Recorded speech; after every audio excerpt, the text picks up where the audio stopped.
Hello, everybody. How are you doing? So, in keeping with what I started last week, I want to take some time to flesh out some of the things we were talking about yesterday. So, we started a new sermon series yesterday. It's called Greater Things Than These. It's based on Doug Padgett's new book, Outdoing Jesus.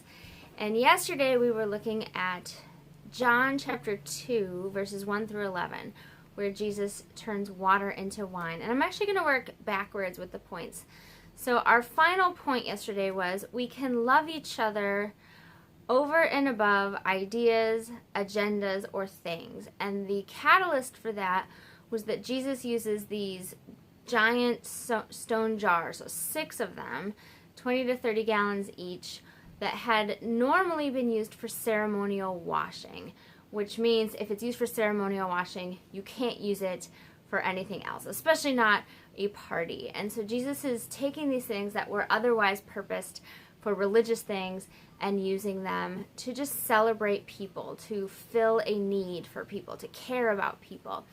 And so we talked about how profound that is, especially in light of some of the other things that we hear, but how Jesus is repeatedly trying to show us that it's okay to repurpose something in order to love another person. And so that's where the idea comes from. We can love each other over and above ideas, agendas, or things. And I just want to take a moment to be real and be honest and say it's not like I put these things out in the world because I'm really good at them. I'm actually just as bad at them as anybody else. When I have a lot going on in my life, my schedule can dictate my mind, and when there's something that happens that causes me to have to work really hard when I wanted to rest, it is very difficult for me to be all lovey-dovey and wonderful.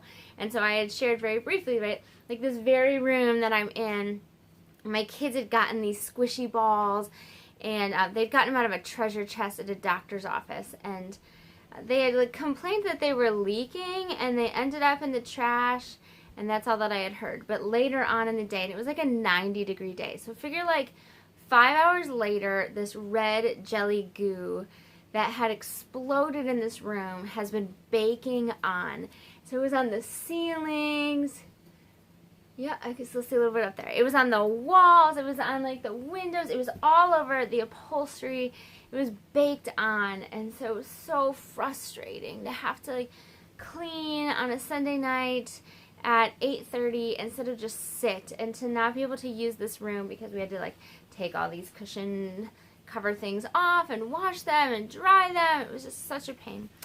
And so or even today, I have an event coming up later today, and so I'm really focused, and I can be patient for a while, but then eventually it's leave me alone, So just to say, it is not easy for me either, but one of our baseline themes yesterday was that one of the reasons Jesus came was to show us a picture of what humanity can be, right? So not what we are or what we could be under these amazing circumstances, but what we can be if we change our no to a yes. And so in our story, Jesus turns his no into a yes. At first he says, I don't want to turn water into wine today. I don't want to fix the groom's problem of not having any wine. But then it becomes more about the people than it becomes about what he wants. And so he does. It doesn't actually even cost him that much energy as far as we understand. He turns his no into a yes.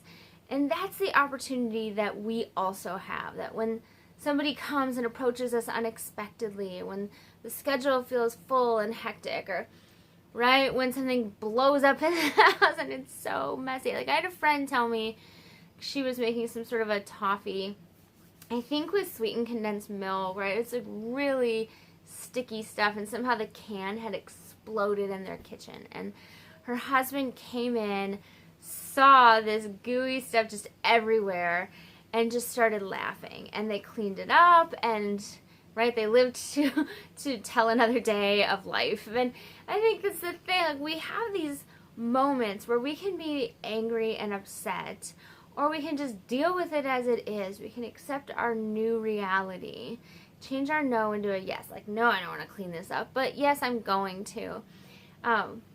It's the whole thing about don't cry over spilled milk, these little things in life. So that's my encouragement for today, not just for you, but for me too. Like, how can we not cry over spilled milk? How can we turn our no's into yeses? And certainly if you have examples of how that's gone well for you, you are welcome to encourage us all and leave that in the comments. I think we all need a little encouragement. We all need to see, like, how does humanity do this stuff? How do we do greater things than these? So that is my thing for today, and I will see you again later. Bye-bye.